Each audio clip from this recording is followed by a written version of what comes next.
Hi. So I think we'll just start with a little bit of the why we're doing this. We sent it to everyone. If you've looked at it, it's turned into a book. It's one of those things. There's four of us. Unfortunately, Lourenço's not here because they recently had a baby and he wants to spend more time with his wife and child. But I don't know how you two felt, but it was a great year because I used to really look forward to our Skype sessions and writing. And, yeah, so we had a lot of fun with it, and I hope that energy comes through in it. We didn't have one argument or upset all along the way, and so it was a really interesting time. And the point behind this is that, of course, everyone who teaches Yinyang is bound to have had that question about why did the sour change it, etc., etc. And when I started at the CHF, then Misha and Aveline would come, Herman and Cornelia, and then Tomio Kikuchi would come. And the one thing I used to like asking them was questions about Tosawa. I'd read his books, of course, and heard about it, but I'd never met him, and they had. What kind of person was he? And Aveline, Herman, and Tomio Kikuchi seemed to have the best stories, if you like. And one of the things that comes out a lot was in his classes, you had to think for yourself. If you gave an answer that was something he taught, that was a bit dangerous. If you caught him in the wrong mood, it would you'd be highly embarrassed. And he used to give homeworks, and so when Aveline started, she dutifully did her homework as best as she could. And then when she got it back, he sort of marked it, but pressed the pen so hard that it ripped through the paper. So it kind of looked like this shredded mess of what she'd handed in, really nicely and worked on. And she wanted to leave the course, apparently, at that point, but the other students said, no, don't worry, he's always like that, and, you'll get the hang of it. But the point is, for him, at least in his classes, it was the thinking for ourselves. And if we think of that mentality, then he also read a lot. So he was an incredible reader. He obviously studied Chinese Yinyang and medicine, etc., acupuncture and so on. But at the same time, he was reading a lot of science. So early 1900s science, and that was a lot about solar systems and atoms were coming along and electrons orbiting. And we don't know, but it looks like he kind of married the two together. So he made a version of Yin-Yang that used the science of the time with parts of the Chinese Yin-Yang. And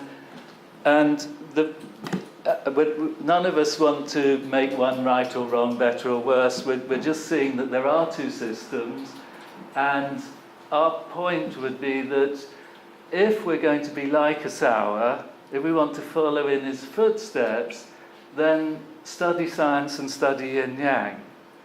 Study the Chinese one, study modern science, and come to your own conclusion. Use your own minds and make your own view on that. Don't take the conclusions of Tosawa, because if you did do that, and we were in one of his classes, we'd be in trouble. He wouldn't want us to do that, it seems. So go back to the source and follow the path he took, rather than just take the conclusions and then become closed around those conclusions. So what we're trying to do is make it easier for you to at least learn about the Chinese version of Yin-Yang, and then work it out for yourselves.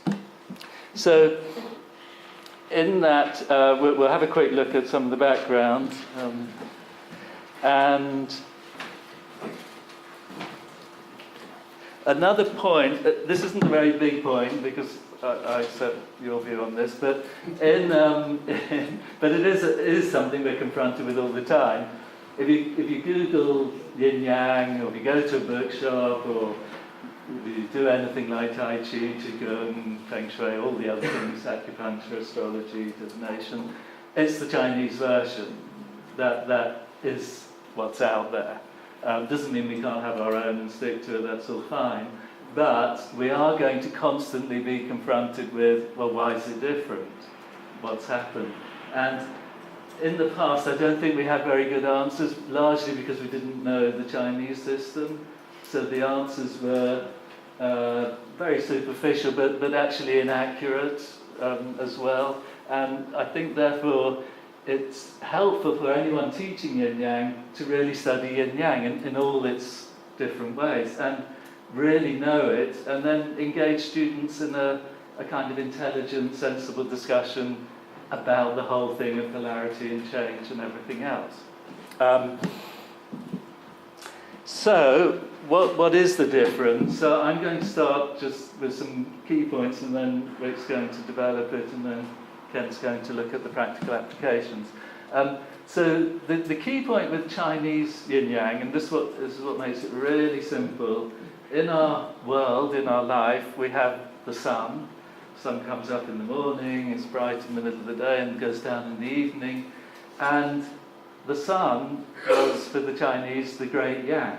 So anything to do with heat, brightness, life generation is yang because of the sun. So we could look at the sun and the earth. So sun's yang, earth's. So the sun is the creator, the generator of energy, and the earth is the receiver. So then the earth becomes yin. Sun and the moon, then the sun is the great yang again, and then the moon is yin in comparison. It receives the sunlight and reflects it back to us. And then water, so we have sun and water. So those are the three big parts that in China they looked at a lot with yin yang. So what that means is that it becomes applied to space, time, and function. So every day, every lunar cycle, every season, or every year, we go through yin-yang cycles in time. And then they added in space. So we would then say that spatially we would have, like, the south side of the mountain would be sunny, north side would be shady, so the sunny side of the mountain becomes yang and the north side becomes yin. And then we can apply that to our house, it would be the same idea, or the human body in general. So the meridians that start by the eyes and move down the body are essentially carrying the sun. And then the meridians and we could say that they're on the outside, front, sides and back, so they're in the sunny positions, they're receiving the sun. And then the three that come up the inside of our legs, which are kind of in a shady position anyway, are the yin meridians taking energy from the earth. Or the ones that come from our armpit, which again, very shady. Those that become the yin meridians, and then the outside ones are the yang ones. So, very simple, you can teach a child these things quite quickly. But if you keep coming back to the sun, it's real, because we experience the sun all the time. We can see it, feel it, and so on. So from there, then they also include function, which is really a combination of time and space. And so if we're cooking something, we're making it more yang, we're making it more like the sun. And then if we're eating something that's hot and energetic, we become more yang. So again, very easy to explain to a child and so on. Asawa, I think, because of his interest in science and planets and atoms and so on, then applied primarily centripetal and centrifugal forces. So then he said that the centripetal was yang and the centrifugal was yin, which is interesting because it would tie into the big conversation in science of his time. And then that develops into the centre of things being yang and the outside being yin, and if you like, the expanding being yin and contracting being yang. But interesting to note that they're all spatial, they're all occurring in space, and so that in that sense they're very easy to use. But looking back, I guess what he ended up doing was, in time, sticking with the Chinese one, which adds a little confusion for us. So the day was still for him yang, but it's not obviously centripetal, contracting, or anything like that. It's not the spatial bit you can't really put into time and get that everything coordinating and working together consistently. So, and the same thing would happen with functions. So he seemed to use the Chinese function. So if someone was highly active and dancing and moving around, then that would be yang in both systems. If someone was curled up on the sofa, that would be yin in both systems. But it would be hard for us to make the case that the dancer is contracted and the person curled up in a fetal position is expanded. Of course, we're very clever and we can get our heads around these things and somehow make it work. Well, it's cause and effect, or energy and structure, and all these different things. But if it's explaining to a child, it probably intuitively wouldn't quite make sense. We have to sort of do some somersaults. So then those three aspects that the Sao used becomes absolutes. They become the definition of Yinyang. So we just took expanding, contracting, for example. That for many of us defines Yinyang. Does that make sense? Yeah. So if someone says, what's Yinyang, then we do the expanding, contraction explanation. Whereas in China, those things are flexible. So we often say they're opposites, but that's not really true. The only thing in China that's really consistent is the sun, and then everything else adapts to whatever the situation is. So in growth, in plants, we would say that in the springtime and summer, it's yang, and plants are growing up and out. So up and out would be yang. But in the meridian system I just showed you, it's the opposite. Yang is now, it's down instead, and so on. Rick's going to look at that a little bit more. But the other thing I wanted to quickly say is that I think what happens with, another thing is that, so the Chinese often use the word heaven for yang, and there's about 28 characters, Chinese characters, that describe heaven. So they all mean different kinds of heaven. But the one used in our in the Bagua is the kind of heaven it is a generating creative energy. So I don't know if you've ever been, I remember sailing from Malta to Italy at night and looking at the sky, and I was just astounded how much was there. You know, there's more stars than empty space, it seemed, and it must have been a new moon. So it was just full of energy, and that's the kind of heaven they're talking about, the many stars, not this empty vacuum, which they would also say is yin. So I think in macrobiotics we kind of say, well, it's the other way around, because heaven's an empty space expanded and therefore it's yin. But the Chinese weren't saying that at all. They were saying it's a full of energy space, and it's productive, creative, and it's a doing space. So therefore it's yang, and other places are relatively passive.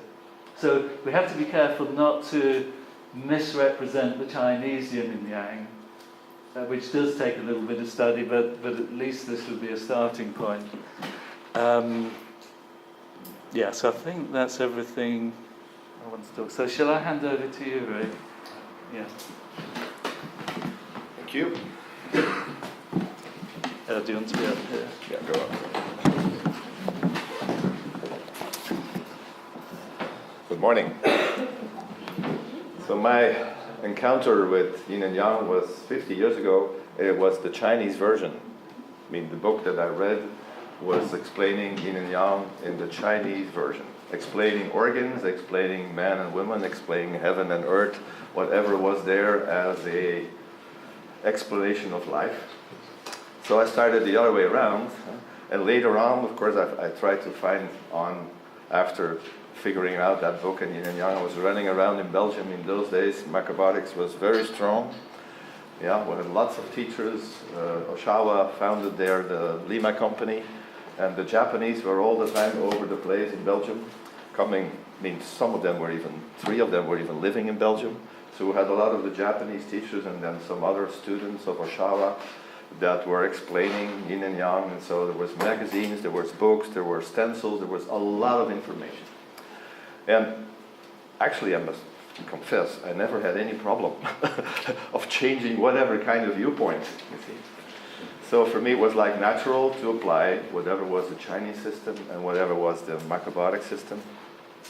And of course, I encountered when I was studying in England, actually, with the my Chinese masters were all refugees. That means they were going out of China through Macau or through Hong Kong, because they were they were all old people in their 70s and in their 80s, and they were fleeing from China because their point of view wasn't, they had, some of them were like 30 generations of Oriental medicine and 25 and 15 and 20 generations of Chinese medicine. And their point of view was, well, there is no Chinese medicine anymore in China. Just like that. Because they said, well, our point of view was that everything is connected, so they applied their way of life, and for them it was a spiritual approach. Chinese medicine is living as a spirit.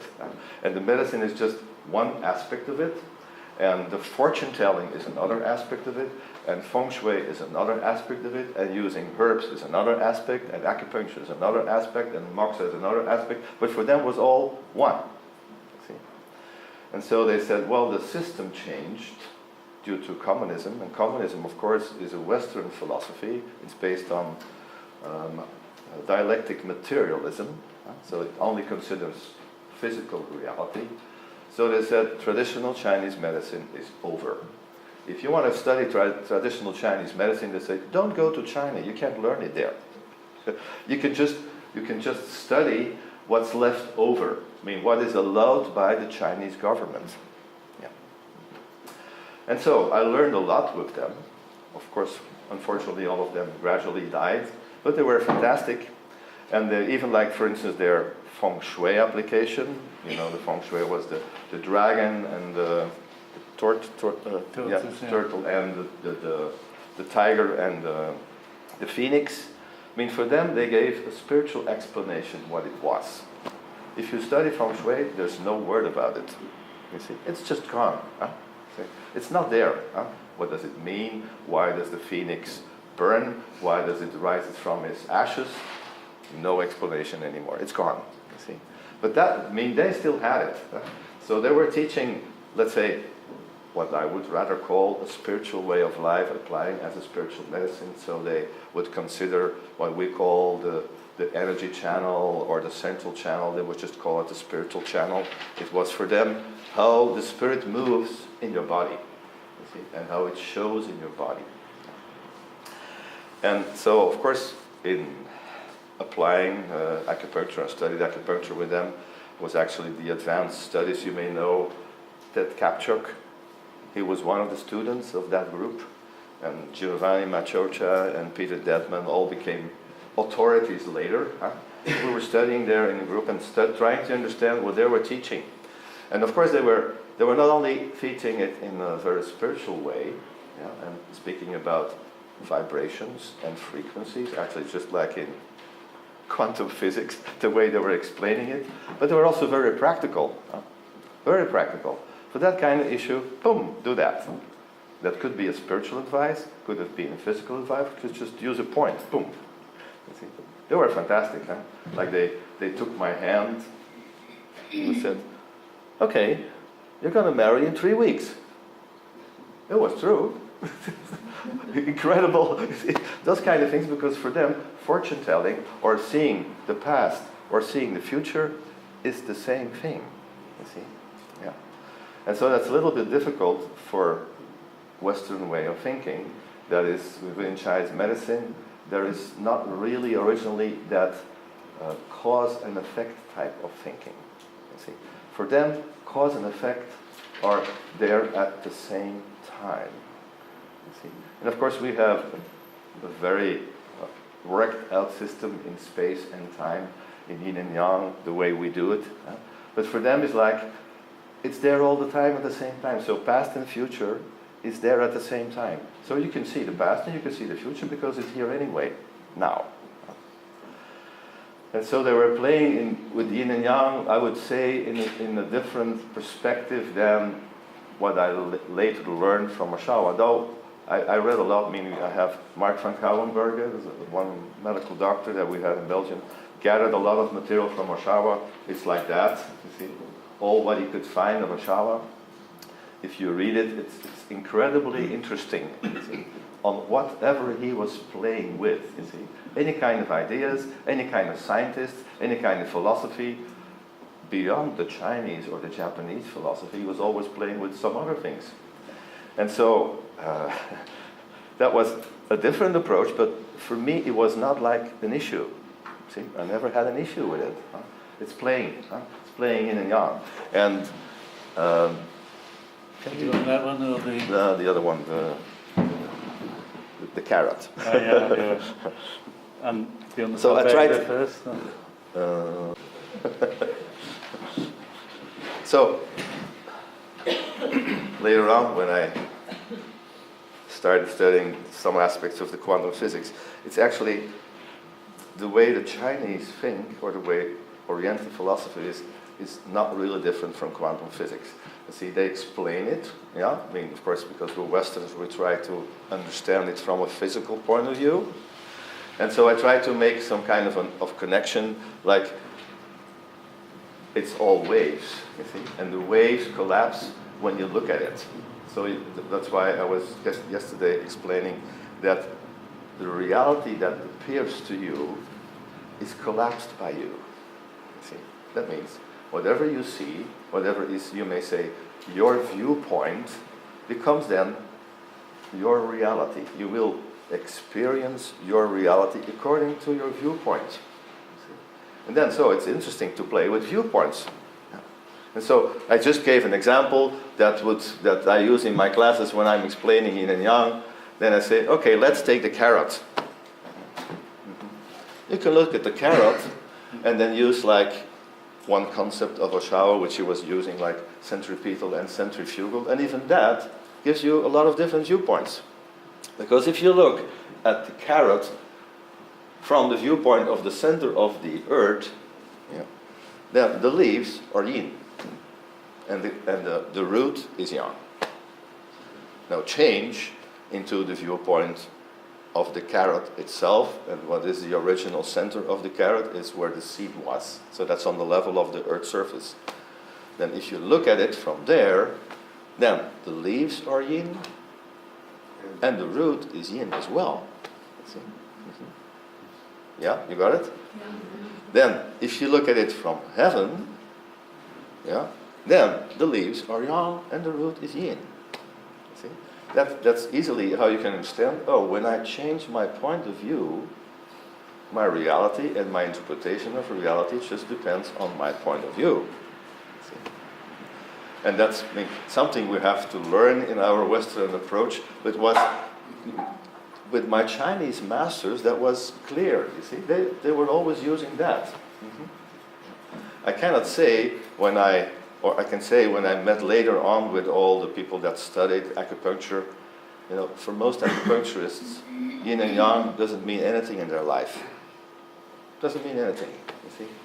They just use it in order to do diagnosis and to figure out which kind of point to use to treat a problem, but it doesn't mean anything in their life. I mean, they've been reading a lot of yin and yang and they've been studying the Chinese medicine, but they don't practice it in their day-to-day life. So it's something that they just use as a technique for treating with, you may say, pain and suffering. Doesn't mean anything anymore. And so the point of view that I was, can you just move the spiral back? To the spiral one. Yeah.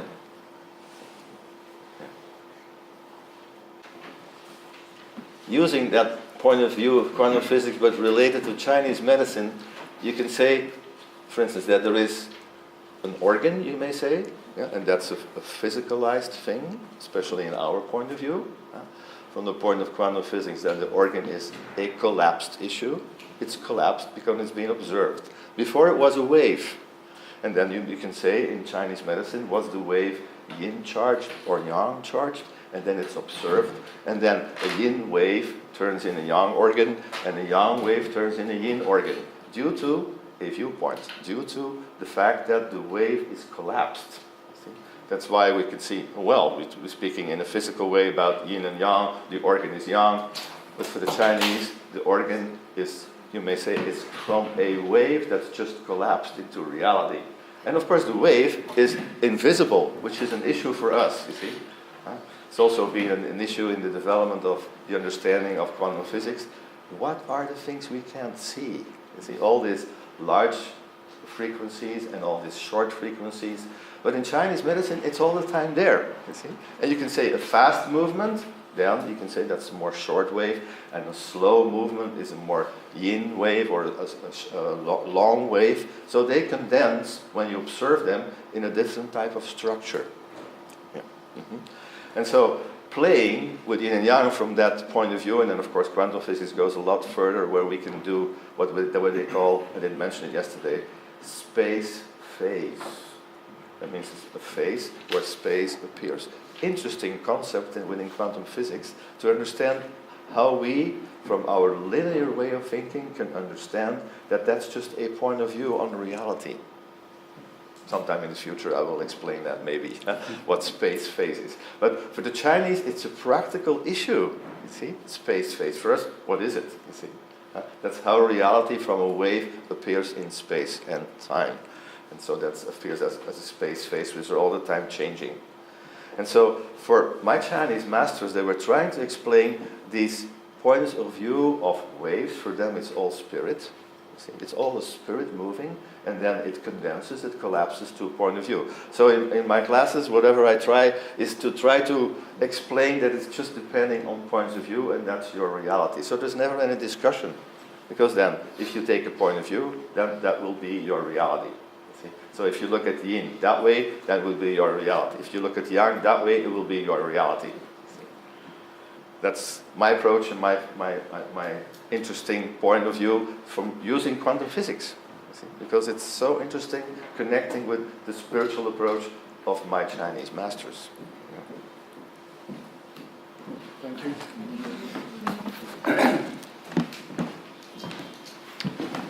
So, good morning, everyone. Good morning. Stick. Maybe we could just move to that in the beginning. And I'll speak about that first half. Different to Rick, I started macrobiotics and then studied Chinese medicine. So I started in 1977. That was a very dynamic year for me, not only because I was introduced to macrobiotics in the East-West Centre in London, but also because of other things that were happening then. One important thing for me was that Elvis Presley died that year. But for that was in August. So unforgettable, right? But also in August, it was a time after I had been introduced to macrobiotics that I almost died as well, for reasons where I had very bad judgment. Anyways, I'll skip that part, and maybe if you're interested in that, I can tell you about it later. So I came to macrobiotics, and it was only then when I was in Berlin, that was many years later, late 90s, year 2000, that I was studying naturopathy, and so someone said, would you be interested in Chinese medicine, TCM? And I said, well, okay, I'll have a look at that. And I was astounded from the first moment where everything was backward that I had studied so far.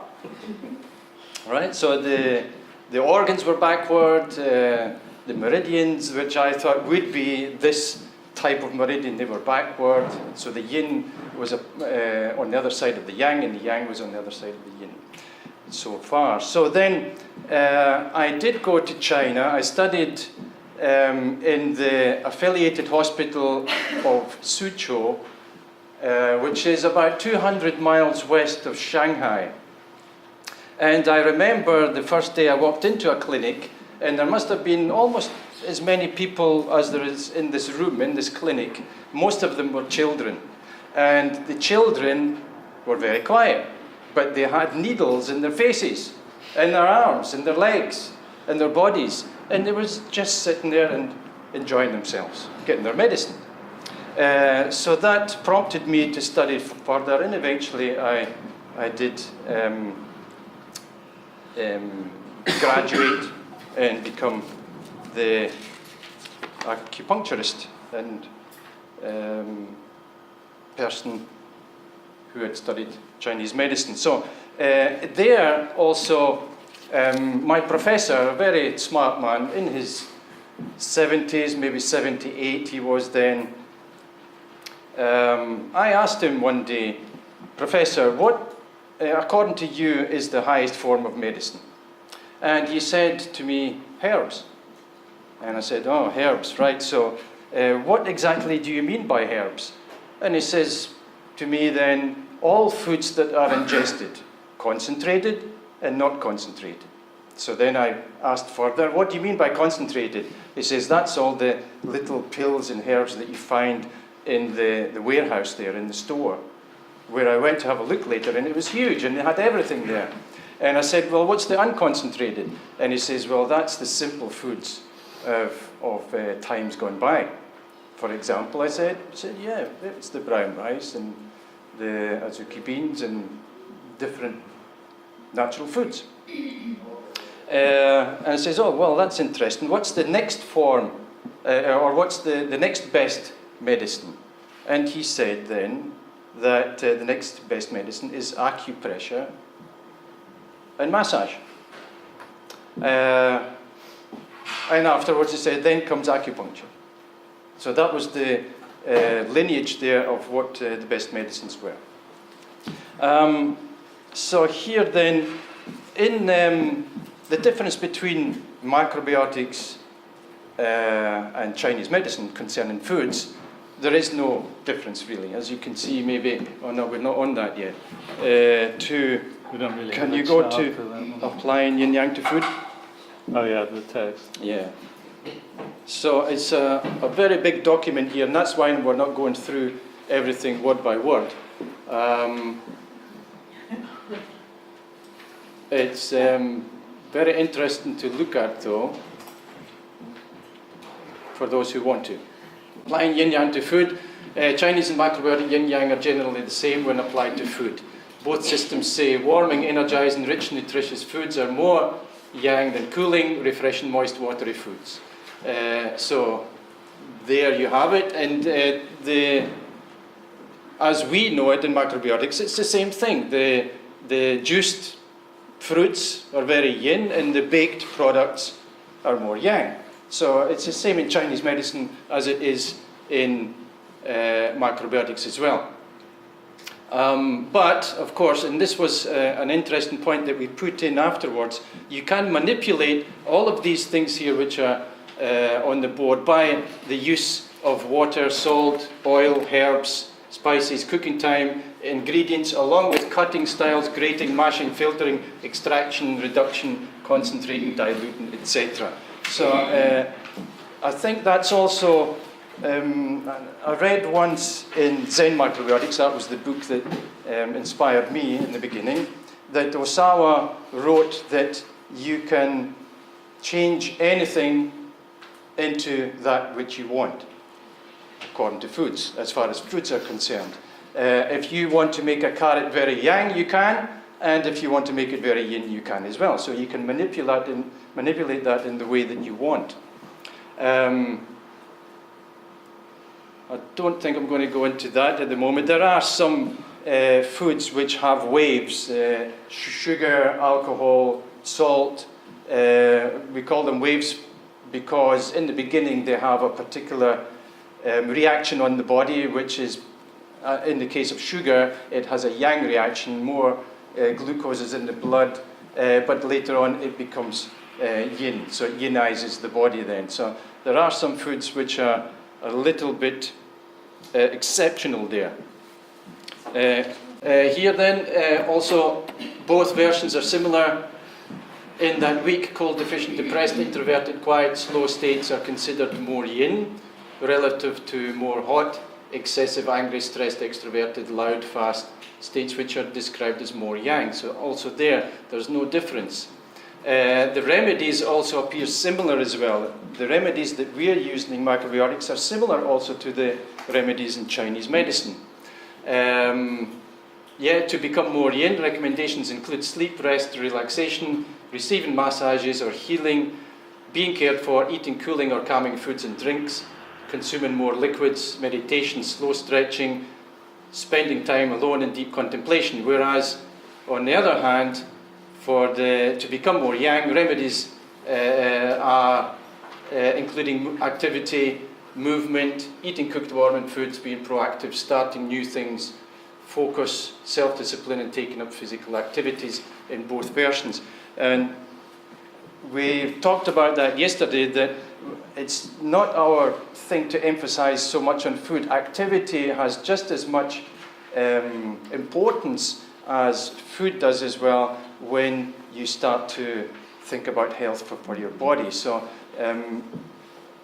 that aspect we should never forget. And then here, if you can go to the yin-yang excess and deficiency, Simon.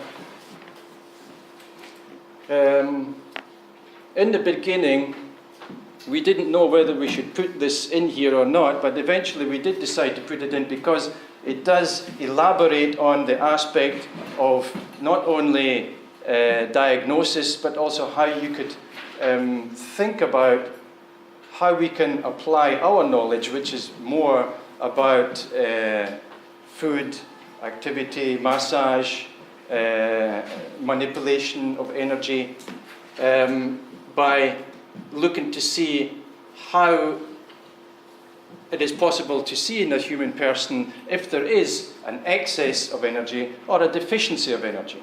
And here you see then that the starting point here for a healthy person would be that that person has a good balance of yang and a good balance of yin on the same level. Here then there is an imbalance where the yin is in excess, but the yang is okay, it stays the same. This in Chinese medicine then is called yin excess, excessive cold. The excess cold pattern describes the presence of too much cold, so it's called yin excess.